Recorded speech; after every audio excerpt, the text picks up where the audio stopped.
Welcome to another episode of Understand Nation. My goodness, this was a humongous week of releases. How many did we have? Like 60? We could have had 60. Okay, we could have had 60. We could have had 60. But because, what was it? Nick, you had 10 that you didn't post. I had like 10 I didn't post. Jihoon had 10 that he didn't post. Yeah, like around 12. Yeah. So, out of all the music videos that we had to choose from, we had to basically fight it out for throughout 25, 26 songs. Yo, and once we got to like the last couple rounds of cutting, we were actually fighting. Yeah, it was actually really rough. You guys vetoed me a couple of times. Because you don't like K-pop. And you know, I even cut one that I really love. Like I just like I really love the artist, and I just didn't want anybody. I didn't want anybody to cut her except for me. All right. So, Nick, this first topic, take it away. Yeah, so the first topic we have this week is a group named Purple Kiss, with My Heart Skip a Beat. So if you don't know anything about Purple Kiss, you never heard anything about them, you're living under a rock. But anyway, Purple Kiss is a group under RBW Entertainment, and if you don't know who that is, you definitely do, but you might have never heard the label name. That is Mamamoo label, or Oneus's label, or One We, or One We, yeah. Oh, so they're all under the same label. Mm-hmm. Yeah. It's not a small label. It's a label with a very strong lineup. Yeah. Yeah, but I never remember the label names except for the big ones. I mean, you know, most people in the K-pop fandom don't. Yeah. So. So it's a 7-member girl group, and this is actually a pre-debut song. Oh. This is one hell of a pre-debut song, guys. Yep. Yeah. This song is not here to play. I haven't been this blown away by a pre-debut since MCND. Yeah, that's about right. So they are scheduled to debut in early 2021, looking at probably more than likely Q1, Q2. Okay. And hopefully we could definitely get to see that happen, as this group killed this song. Mm-hmm. Yep. So right off bat, man, that rock intro. You know, when I heard that rock intro, it, as much as I love Dreamcatcher, I found myself starting to get kind of burnt out on Dreamcatcher because like they're the only ones who kind of do the rock sound. Mm-hmm. That makes sense within the market. So I was kind of wanting like someone else. Like, come on, like there's gotta be someone else. And I remember thinking that too. Like literally the day before I checked out this music video, and it's like, man, like my prayers have been answered. You know. Yep. So. 100%. I was very interested. And first off, this song is also all over the place. Not in a bad way, in the way that I love. Yeah. Yep. So, you know, going into the chorus, they just full send into hard rock, a lot of a ton of momentum, and I mean they had a pretty standard build up, so I thought they were going to go into a more synthy chorus, but that definitely did that well. And then transitioning out of the chorus, they went full send trap, going just trap, a sudden trap, and then like when you get to the bridge and that drop. Wow. Yeah. Also, I think they have the perfect rapper for this, to be honest. If they had a rapper that was more high pitched, this would not work. Yeah, no, she's got the right vocal timbre for this kind of delivery. 100%. I also really like using the pre-chorus to transition out of that kind of trappy to back to a normal kind of rock. Yep. And chorus. the rock is the way the intro started. It was borderline heavy metal. Yeah. Yeah, which again I really love, you know, because like and I always said this about Dreamcatcher, like I wish they would do more heavy metal sound in their songs. So, they've done it a few times, but not often. Yeah, and even in their B-sides, like that's probably about where you would hear it. So yeah. Oh man, yeah, this was definitely it for me. And we hear so much, right? We've said so much about like label flavors. You don't really get that here as far as the music is concerned. Like you don't hear much of an overlap, if at all, with like Mamamoo or Oneus or One Me. This is definitely a much more like, this is Purple Kiss's flavor than like, RBW's flavor. I mean, it's still a pre-debut, so there's still going to be probably a few changes that are going to happen. Oh yeah. Yeah, but I mean, just saying for within the song itself, I think they're off to a great start. Right. If nothing changed and they released a song similar but not perfectly a copy to this one, I wouldn't complain. If this was their style, I wouldn't complain. Right. Because I do agree with you in that, because I've said it before as well. I think Dreamcatcher should not be the only one in that market. Right. Yep. I would love more variety inside of that market. And I think it really could expand that niche in K-pop itself. Yep. Yeah. Absolutely. But that being said, I do understand where companies do not want to take that risk, because Dreamcatcher has basically 100% market share in that category at the moment. And yeah, the moment anybody tries to break into that market, everyone else is gonna say, "Oh, look, we got here Dreamcatcher copy." And I think Dreamcatcher. And I think Purple Kiss is doing this perfectly in the perfect way, because they are putting it into more heavier metal, but also putting it into very, very heavy trap. And so they're showing two sides, whereas Dreamcatcher doesn't do that as often. They usually do for their title tracks, they do a little bit, but they never full send into it like a deep trap sound. Yeah, they had like that one song that was really trappy, but it wasn't like full send trap. It was like a trap and Red Sun wasn't really that trappy. Yeah, I mean it was hip hop, but it wasn't trap. No, I was talking about like one of their title releases. I can't remember what that was. Yeah, I can't remember which one it was. I will say though, where you do see the RBW flavor is in the visuals, like the costumes. So like the red and black costumes that they're wearing felt very much like, all right, we know this is the same costume designer who did Mamamoo's Hip. Yeah. And even when they had the other scenes where they're in the black costumes, for sure, like we've it's the same costume designer. I mean, which makes sense, right, for a label RBW. Not complaining. It was just one of those, like, I guess Easter eggs for me. So I like to find those kind of things. Yeah. One thing that really stood out for this song, and we've talked about this last week. For the choreography, this is a boy group style choreography. When you look, it is a very powerful choreography. Yes. When you look at the footwork, and especially like their shoulder posturing, right? That like I'm trying to think of like very YG, like Big Bang, YG, or like EXO, like Growl. Growl was what I thought of, the choreography from Growl, because like that Big D energy, with the shoulders, showing off, like yeah. I will say a lot of that. They also use a lot of imagery in their dancing as well, which is really nice. As we've seen with the rock sound before, because Dreamcatcher is very notable for using a lot of imagery in their choreography. That being said, I think because they have so much duality inside of the song, using the imagery is really nice, because it can show different that everything has changed. Yep. Taking everything I want to say. Thanks, guys. Got him.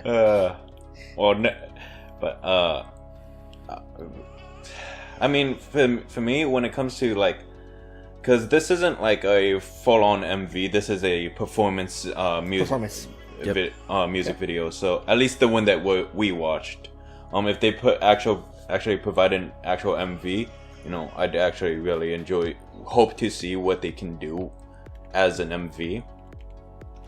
See what kinds of differences that they can bring into the industry.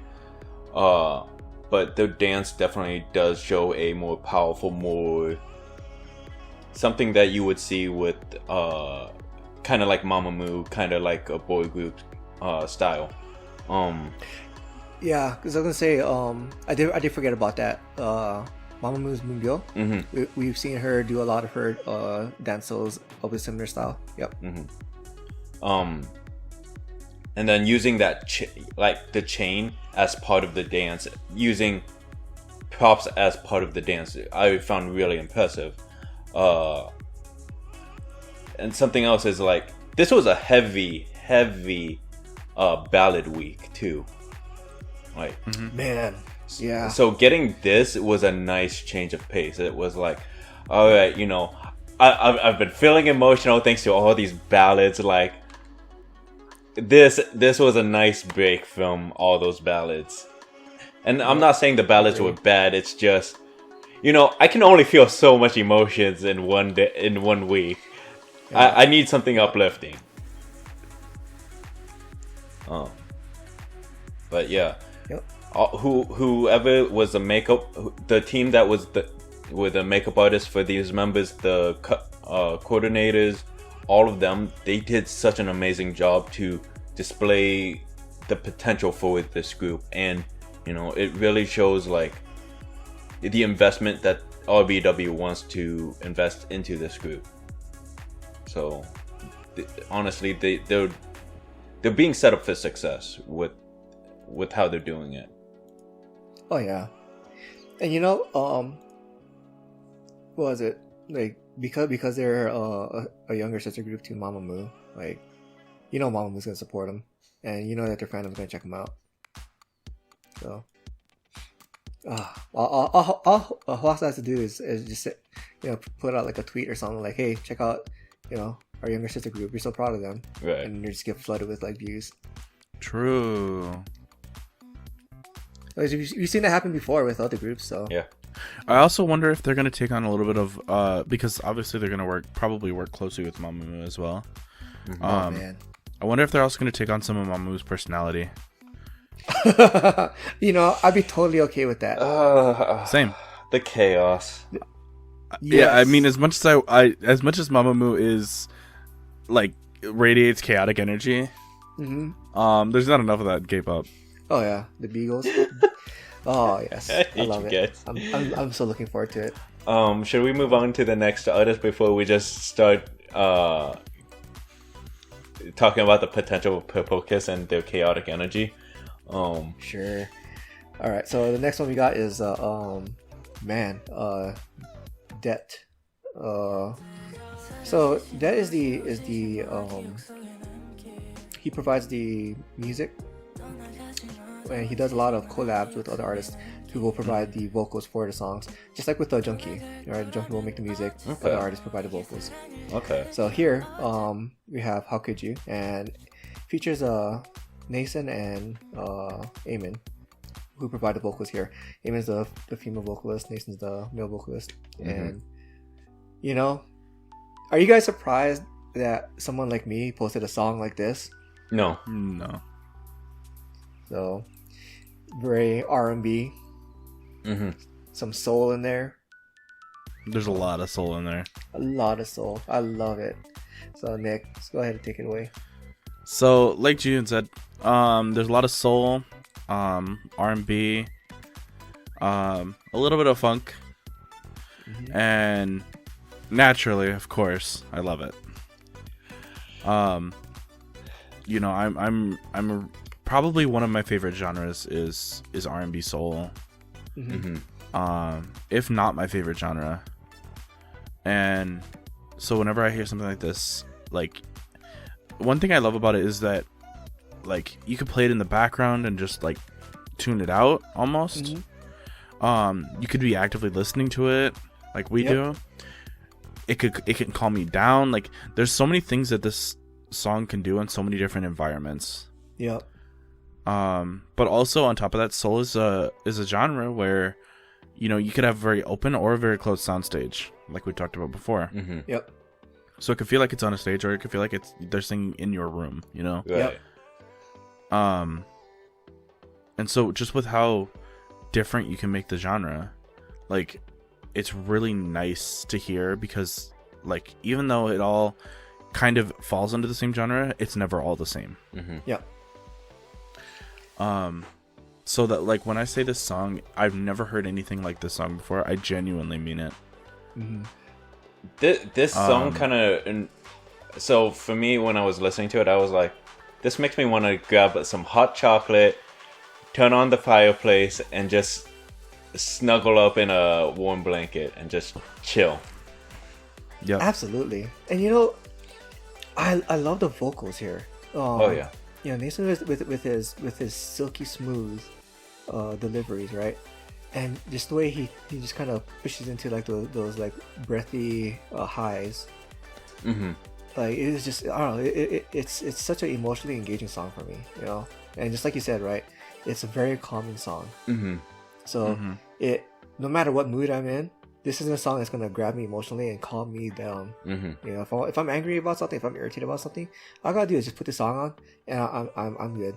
You know, It's like the put a perfect... drink in my hand, I'm good. Yeah, it's like the perfect song to start out winter. Yep. It, Amy with her breathy delivery as well. Like she's got like a little bit of wispiness to her. mm-hmm. There's points, right, where she comes in as he's trailing off, but like they kind of meld in together with her vocals, Mm-hmm. but they don't fully like, you can still feel like their individual like personality or individual colors. Right. And when it fully transitions into her singing, like, wow, dude, it's just, I don't know, like whenever that happens, I just feel like a little twinge inside, like, wow, that was just so amazing. Right. You know? Such a great combination. Another thing this kind of song reminds me of is, I feel like if I walked into like a coffee shop, this would be like the song that would be playing, you know. So remind me later, because right after this song came up in the YouTube recommendations, it was a playlist or it was a video of like a compilation of like an hour and 20 minutes of Korean coffee shop music of this style of songs. But So I'll post it later on. You just gotta remind me. Gotta remind you. All right. But yeah, like I'm totally with you on this, man. Like, it's such a great like atmospheric song. Yeah. and it looks like this is a full EP. Mm-hmm. Oh yeah, yeah. So I did post in our chat earlier. That's a channel, and he's got like a full back catalog of songs for you to check out. I'll post it for you guys. This one as well as an EP, and I noticed that like Imin and Nasun are on other songs in this as well. Yes. So definitely have to go check those out as well. And you, with I've talked about before too, right? Texture. It's yet another thing that I do love about R&B, right? Because R&B does feature a lot of similar textures to like you know, other genres I love, jazz, funk, and here, you know, it's very much like a song that was made specifically for me, is what it feels like. So, Aura, generally when on slower songs, I feel like you are generally 50-50. Yeah. What are you trying to imply, huh? I want to know kind of where you sit with this song in general. So, for me, I do like this song. I honestly do. It is one of the songs that I would kind of want to chill to. One of the songs that I can actually really relax to. It's something I would play if I had someone to actually listen to it with. This is one of those kinds of songs. If I'm trying to party, I would not listen to this song. I'm sorry. If I'm trying to, go to a party or go to a rave or something, this is not a song you would want to listen to. But well, yeah. I mean, like for a hard party, yeah, but for like a chill, relaxing kind of party, you know, the vibe party. Yeah, for a vibe, or going for all your chill friends. No. I don't have chill friends. Mine are kind of not chill. They're high energy. Fair. Yeah. But no, this is a song that I could see myself putting on repeat, putting it on replay, putting it on a playlist. Wow, my brain is not working. But no, this is a really good song, and to be honest, I really do recommend this to people who have not heard of Depth like I have, and who could really enjoy the harmony between Nason and Amin's voices that blend really well together. Yep, I definitely also agree with that. Is anybody surprised that I'm going to buy the album? No. I'm right there with you. I'm 100%. I am not surprised you two are like, oh yeah, I'm picking this up as soon as I can. I mean, come on. If this song is this good, what is it? I mean, what does that say about the other songs? Like, bro, I've already checked out the other songs. On They've got to be just as good, right? They're fantastic. I'm telling you. See, I'm so hyped. Like, seriously.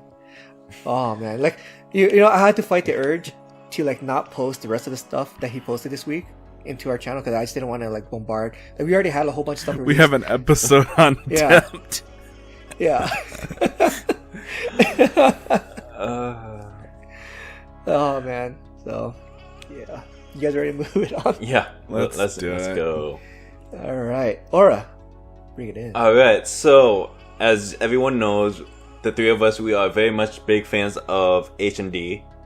I love those guys. Yeah, they are now no longer a duo, but they are actually part of a group called BAE 173. That is a mouthful of a name. I am sorry. But they just released, I'm guessing this is basically their debut or re-debut. This is H&D's like third debut, but this time with a new group. Okay, with the music video "Crush on You," and this is not something I really expected, to be honest. What about you guys? I feel like that's fair. Yeah, I mean, I didn't know what to expect, but then again, like, you know, thinking back to like H&D, like, because they have had a range of songs that they released as a duo, right? And this does fall within the range of what, you know, H&D's previous releases were. Mm-hmm. So there is continuity there. Yeah, there is some. It falls within that range. Mm-hmm. So, and that's about as far as I could get, you know, with like predicting what they would release. Right. But yeah, this song, it goes into New Jack Swing. I wasn't expecting that. Mm-hmm. You know, I would have expected, like, you know, I don't know, something with like funk, like, or with more funk than New Jack Swing does. You know, I was praying that it wasn't gonna be like disco. I don't think it would have made the. I don't think it would have made the cut if it was disco, considering how much Nick's not a fan of disco. Yeah, like I like disco, but like it's gotten to the point where it's kind of a bit much right now, you know. Yeah, it's the same thing we had with Girl Crush a couple years back, bruh. Yeah, where it was just everything was Girl Crush. You know, that is still a trauma for me. Oh yeah. Oh, yeah. So, all right. So, going back to the song, Nick, it led off with gosh, what was that intro like? Because it was kind of misleading, right? It led off with a different style of sound before going into New Jack Swing. Yeah, it led off with a very like electro house. Yeah. Kind of intro. Which I was all for. Yeah, I was totally down. You know I love house, so. Mm-hmm. Yep. I was totally for that kind of electro house kind of vibe. and I thought it suited H&D very well. Yep. And then when they transitioned to the New Jack Swing, that's when it kind of hit that switch up. Yep. Yeah, because I was expecting like electro house paired with like hip hop. Yeah. Because of that opening. Yep. Yeah, that would have been about what I was expecting. That being said, I'm gonna preface this with that I didn't really like the song. Mm-hmm. Oh, really? Yeah, I think I had an expectation, and I just either like something doesn't sit right with me on this song. Which I kind of get, because like with the way the intro started, I was totally sold with going that route, you know? Yeah, I was fully in support of like that electro house like potential for trap type of vibe. Yeah, because I was totally expecting electro house with hip hop and like tinges of trap with like a trap drop. Mm-hmm.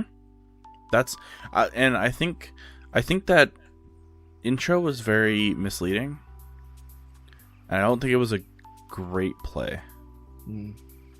I think if we just lop off that intro, it would have changed the experience entirely. That being said, I still really enjoy the song. New Jack Swing, we don't really get a whole lot of it. In fact, I would say that the most I'd ever heard of New Jack Swing within K-pop was from like Luna, coming off of their B-sides. Yeah, and I mean, I will say that it does sit in line, because New Jack Swing is like not really one of my favorite genres. It's a genre that I could live without hearing, you know.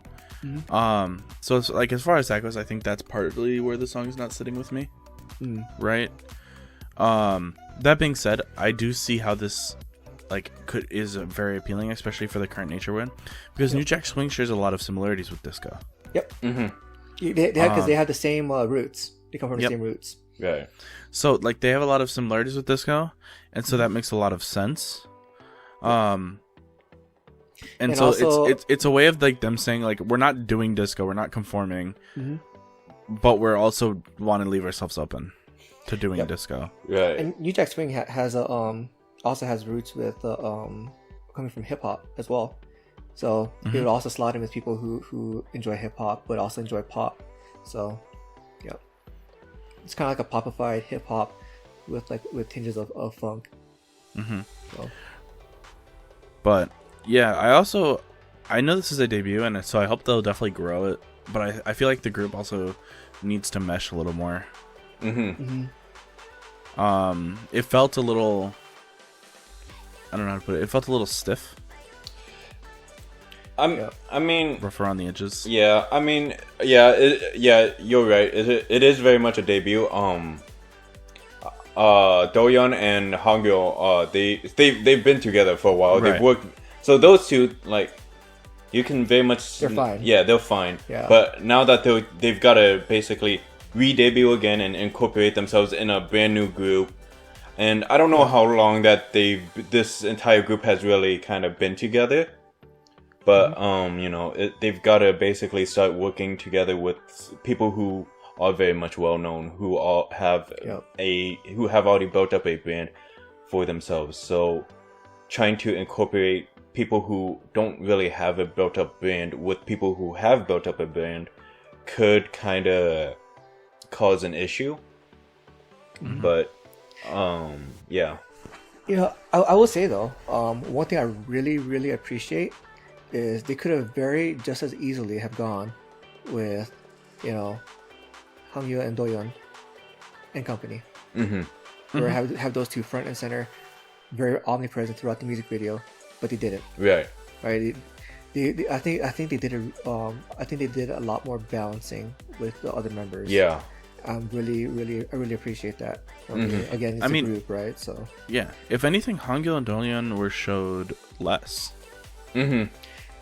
Which I think is also a very good play on the company, because if they show them as equally as other members, some people could just perceive that as like you're not giving the other members as much attention, because obviously Hangul and Doyeon are going to draw more attention. Right. Yeah, because they both had like one kind of prominent scene in the music video, but again, that's like not out of balance with everybody else, because they've all had their prominent scenes as well. So yeah. So, but also I think definitely showing the other members a lot more will showcase them a lot more and build their popularity as well, because it's important to have a very or somewhat even popularity in the group. We've seen that with groups in the past, say, where they didn't have that heavy popularity balance, and it never works out. If you remember as well, ITZY in Dalla Dalla, right? Yep. Was a very Yeji focused, right? And you same with Everglow too. And same with Everglow with being very like Mia focused, right? But that being said, it was to build those members' popularity, because Yeji was really the only one that wasn't known inside of ITZY. I mean, basically you had to build Yeji up to Chaeryeong or Ryujin, right? Yep. Which worked, because right after Dalla Dalla, like her popularity like really blew up. Yep. And that's in line with like the member you showcase the most is going to be your most popular member. So. Yep. I think they're definitely doing it right here. Especially when you give them like those really prominent scenes in the music video, because like each music video kind of has like, just like how a choreography has its killing point, a music video also has its own killing point as well. So, and they really did a good job of like giving those killing points to those members that they're trying to build up. Absolutely. So here, music video wise, what you got, Aura? Well, one, it was a very, very colorful song. Very colorful. Like a lot of pastel colors too. Yeah, it's something that at least from what I can what I can remember, it's pastel colors are usually what you see with like youthful like girl group colors. Springtime. Yeah. Springtime especially. Yeah, so that was a interesting choice that they've chosen. But then again, it also really matches with the style, like the future funk or whatever. Kind of, I wouldn't be surprised. Future funk was Up Tension. Oh, look, I'm still trying to understand the genres.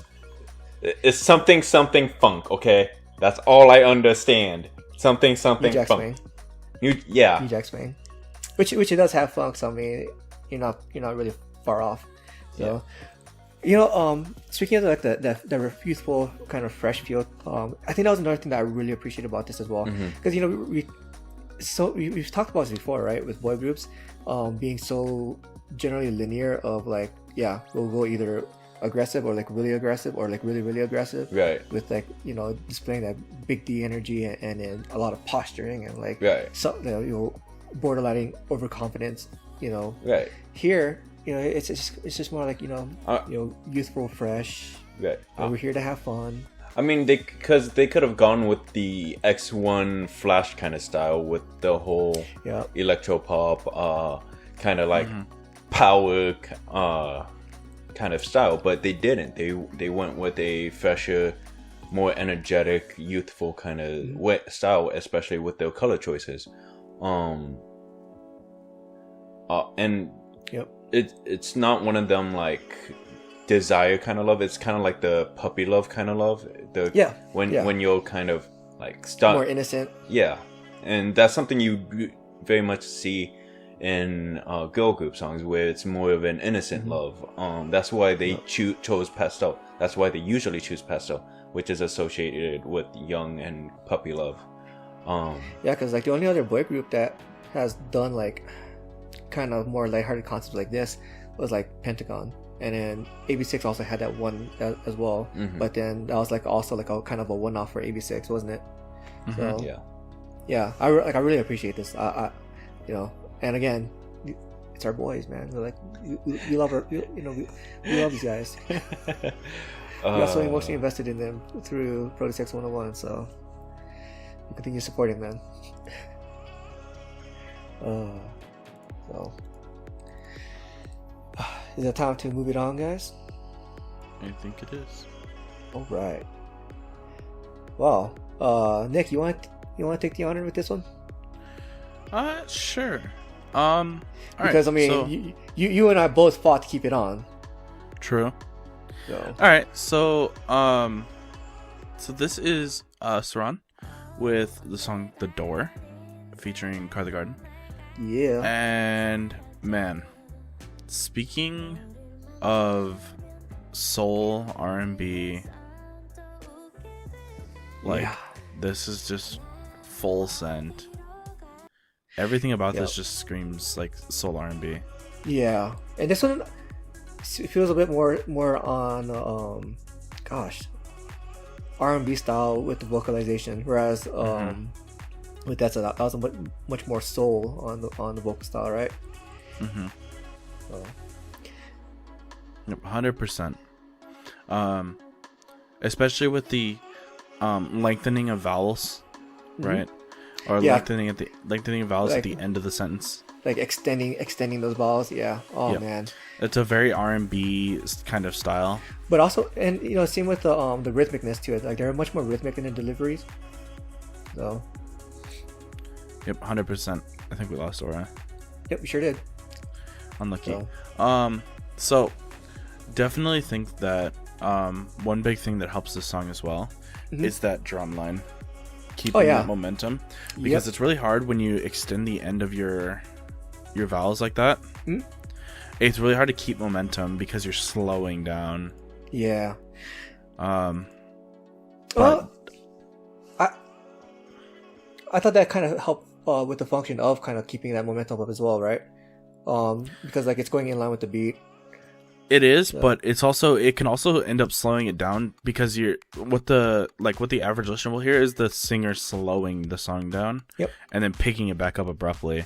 Yeah, because the vocals is kind of like most people will anchor in on the vocals. Yep. And I'm back. 100%.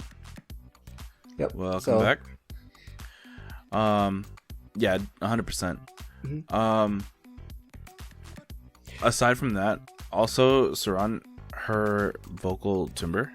You took my talking point. I was gonna bring that up. Go for it. So it is it's almost nasally actually. It is, and it's also a very almost kind of like a trope for R&B female vocalists, because you hear like every generation you hear quite a few of R&B vocalists with a similar vocal timbre and kind of a similar style. Right. Yeah, that's very true.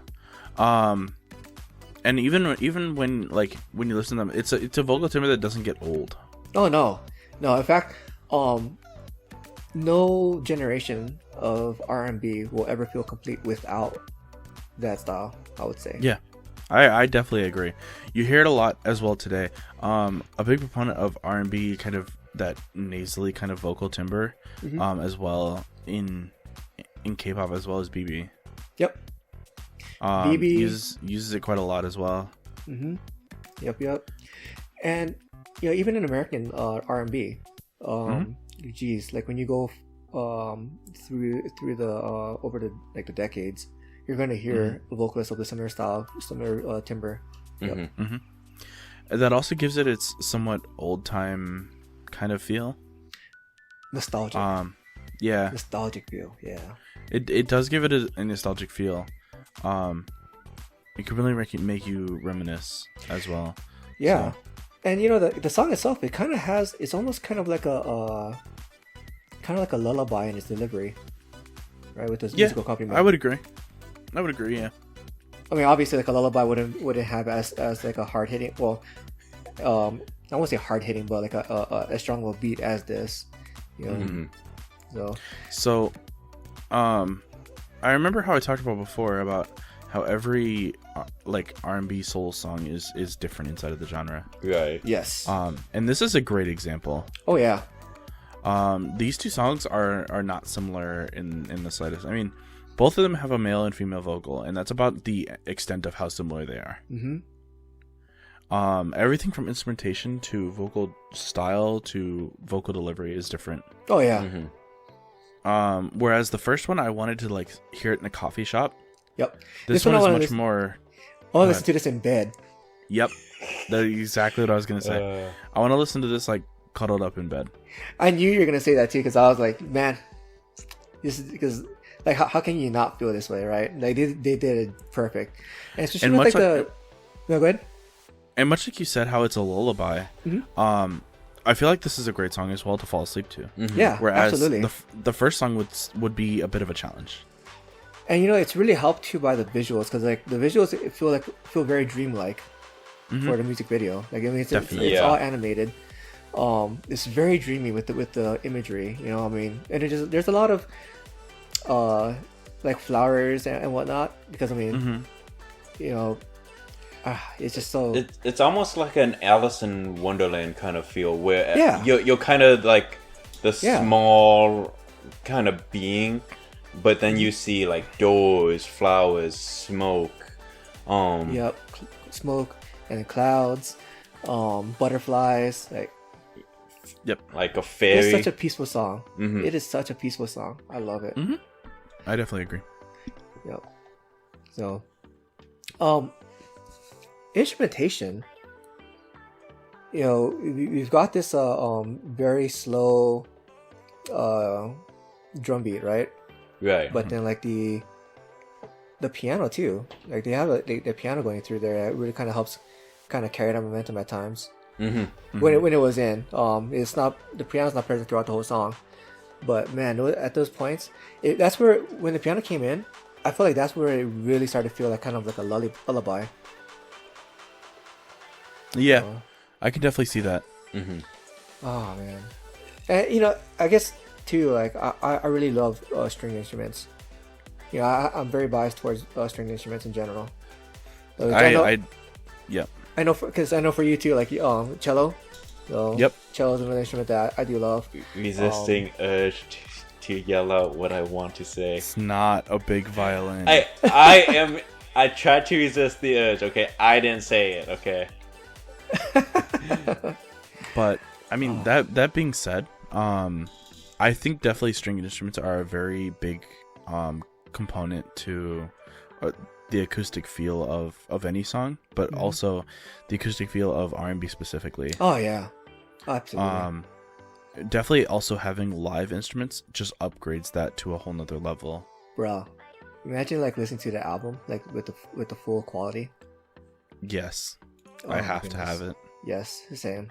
So going back to Debt, right? That's the song to kind of take you down in the evening. Come back home from work or school.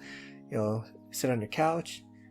Sip on some tea or hot chocolate, and then when you're ready to go to bed, pull up, sit on. This is the song to put you to sleep. This will complete your night. I cannot imagine how well these songs float into each other. I definitely am gonna have to do that after recording today. Yes, this. I'm so glad too that you guys enjoyed the song, because like when I heard it, when I first heard it, I was like, man, I gotta post this. And if you guys didn't enjoy it, I would have beat it into your heads till you enjoyed it. I mean, you knew I was gonna enjoy it. I always enjoy soul R&B. What about Aura? Because like at the point where he kind of dropped off and we continued, he just dropped off again. So never mind. Unfortunate. How about we get ready to move it on then? Yeah, let's do it. All right. So this came out of nowhere for me. What about you? Not really. It was recommended to me for a full week. No, I mean like this song style. Oh yeah, 100%. I was not expecting the style at all. No, not at all. So this is Kimbo with their song Scene. And this is their second comeback. They debuted earlier this year in April. I'm pretty sure Kimbo is just the female vocalist, right? Or is it They're a duo. They're a duo. It's a female duo. Yep. Okay. That's what I figured. Yep. So this is very, very like 90s ballad. Yeah. Like definitely. Yeah. Yep. Definitely like 90s ballad, but also like could be also like modern day like slow pop. Yeah. Which is basically what 90s ballads have become, because 90s ballads were not ballads like we hear today, you know. Yeah. Baek Ji-young, Jung-hwa, they definitely did songs of this style. So it felt very strange when I first heard it. I was like, wow, like it's like Actually, I have to go back and research this to see if this is not a remake of an older '90s song. Yeah, I could see it, but also on top of that, I could see how much like the style, like inside of Korean music in general, I could see how much the style came out of trot. Oh yeah, absolutely. This is probably a direct lineage to trot. Yeah, because when you go back to the '90s, you'll see that a lot. Trot, it definitely had its influence on rock, like on this kind of like soft rock or band oriented like music. Yes. So what you hear here is very much like a lot of like what you would have heard from back in the '90s. So I am going to assume that we're talking about Kimbo now, considering my internet knocked me off. Yes. Yeah. Talk about Kimbo. So, all right, cool. Yeah, because like my aunt, man, she had she had all kinds of albums like this. So I'm very familiar with it. I can't name a lot of those artists, but those are the only two I could remember was Jung-hwa and Baek Ji-young. So, yeah. Oh my goodness. Definitely took me by surprise when I listened to it. But yeah, so I think I definitely have to retrain my algorithm because you totally didn't get it. Because I mean I got Kimbo, and that, but like the thing is, all the other songs we talked about today, I didn't get in my lineup. Yeah, which is super surprising. Yeah. Yeah, I think my YouTube is starting to look too far into like the low views count. Yeah, it's got to be super Nugu. Is what I'm getting now. It's like what? Dreamcatcher? Yeah, It's literally. Dreamcatcher, not Nugu enough. Eventually it's gonna be like, oh, SIS releases, and eventually it'll be like SIS releases a surprise new MV, and it'll be like, oh, SIS, it's not Nugu enough for Nick. Yeah, it has to be something like 200 views. Yeah, and it doesn't take bias into that at all because I didn't get Dreamcatchers. Yeah, which is weird. So definitely gonna have to retrain my algorithm. Oh, I will say though is I want to keep this part because like I would never have found this if my algorithm wasn't that low view count. Yeah, and especially with this style of song, it's a kind of like a classic rock style. Infused it with a bit of funk in it. So, man, like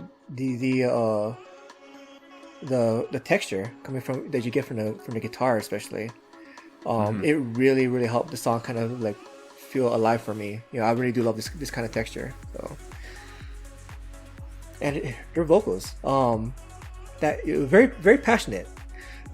We don't see a lot of vocal deliveries that are kind of like of this level of like passion, right?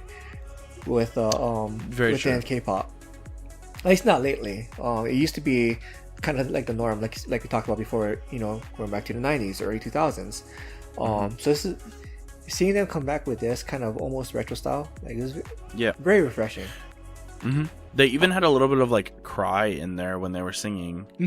Yep. And that is like very contextual. Like adds a lot of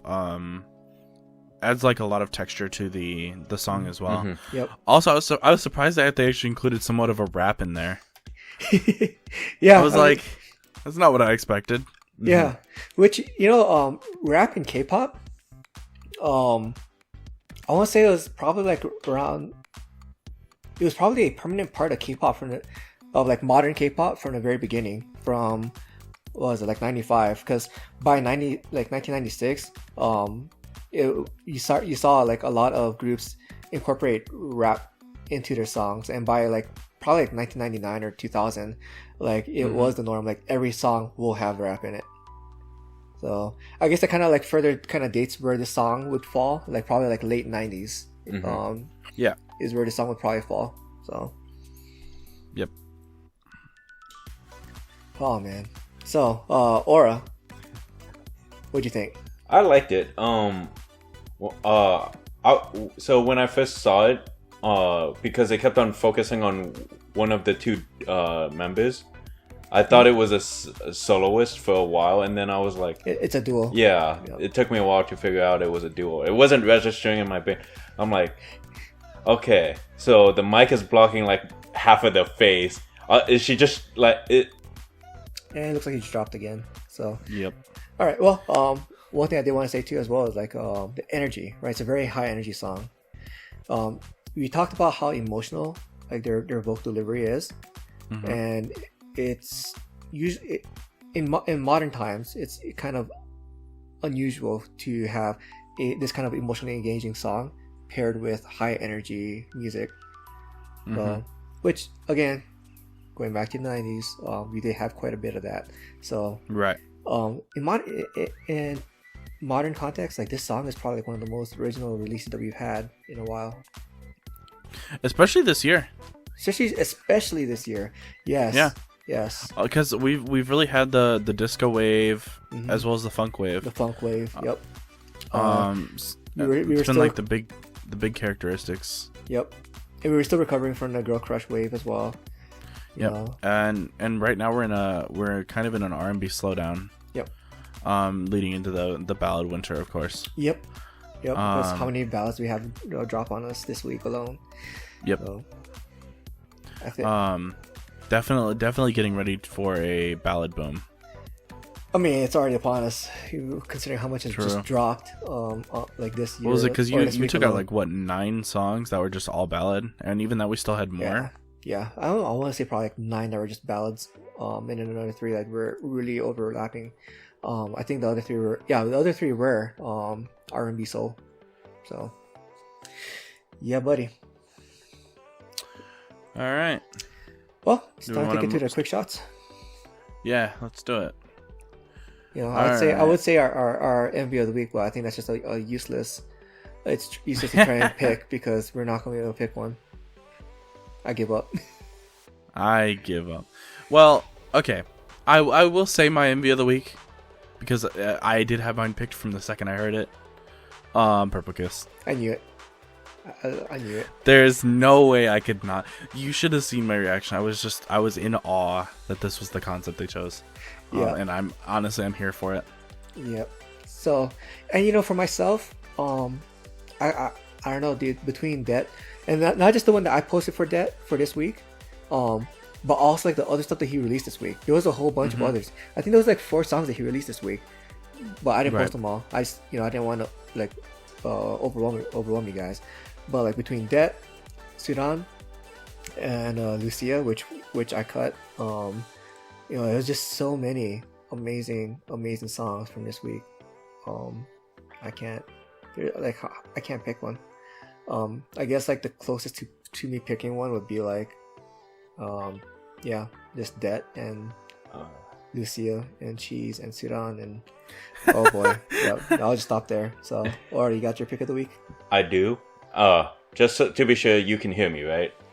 Yes. All right. I'm like, Discord is saying my mic is unplugged, and I'm like, but it's fine. My pick is going to be Purple Kiss. Oh wow, that's a twofer. So. Oh, so Nick already picked his. Okay. Yep. Yeah. So I'm the odd man out, and it's fine. You want to take it to the quick shots now? Yeah. Nick? Sure. So, Dreamcatcher released No More. They pretty much throw back to a very heavy metal-esque style with a trap drop. Yep. That is posted on Pony Canyon, so make sure to go check that out. It definitely needs a lot of love, and it's also just a really, really, really solid song. Mm-hmm. Well, because it's a Japanese release. I noticed the Japanese releases don't get as many views. Yeah. So, like and that's not just for Dreamcatcher. That's like for any artist. Like it could be like Twice even Twice don't get as many views for Japanese releases as their Korean releases. Yeah. So. Right. Yep. All right. Or. All right. So we recently had the Asian Artist Awards happen. So many winners or awards.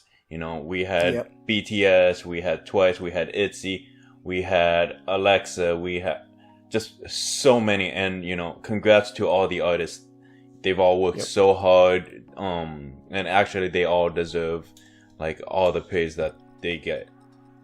Yeah, you know, for those awards, just a couple highlights that I want to plug in as well. ONEUS, you know, they got for AAA Focus Singer, and Nice. Secret Number for which one was it? I can't find it. But Secret Number also made on that list as well. Yeah, and they just debuted earlier this year. They obviously there it is.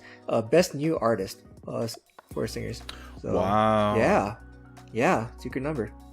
So, congratulations for that great achievement for their debut year. Right. So, I guess that takes it up to me with my pick shot. So, Enhypen, the group that came from the survival show Island, their pre-orders for their debut, like they have not debuted yet, but their pre-orders are already at 300,000. Yep, and wow. And this is to preface. We are recording this before they debut. When this episode actually comes out, they've already debuted. Yep. So that's 300K pre-orders in pre-debut. Yeah. That's insane. Because even Eyes One didn't do that well, right? Like they had like a couple 100,000, but not 300,000. I don't think. I want to say they've peaked 220. Yeah, I think they were short of 300,000. Yeah. For Lavi and Rose, because like I remember it was a big deal when was it one of their other albums. I think it was Secret Story of the Swan, when that had 300,000 pre-orders. Or it was 300,000 sales in the first week. I can't remember, but it was already like 300,000 is a big deal. Yeah, we'll say and on top of that, that's just pre-orders alone. That's not even because first week sales are gonna top that as well. Like, they're gonna just put the icing on the cake for that. Yep, like, exactly. Yep, for sure. That's insane. So they are already off to a strong start. Yep. So, all right, well, I guess it's time to wrap it up, guys. All right. Unless you guys have some hidden quick shots in your sleeves. Nope. I do not this week. Oh, all right. So, thank you guys for watching. This has been Austin Nation. Make sure you like, comment, subscribe. Click the bell icon if you want to know when we upload in the future. We have a Discord. Make sure you come join that. You can talk to us there. We also post videos of what we might talk about for the next week. We have Twitter. Make sure you go follow that. We post when we upload there as well. And you can tweet at us there. Links will all be in the description. We have a Patreon. If you like the content and want to consider giving back to us so we can make even better content for you, make sure you go check that out. And we will see you guys next week. Bye.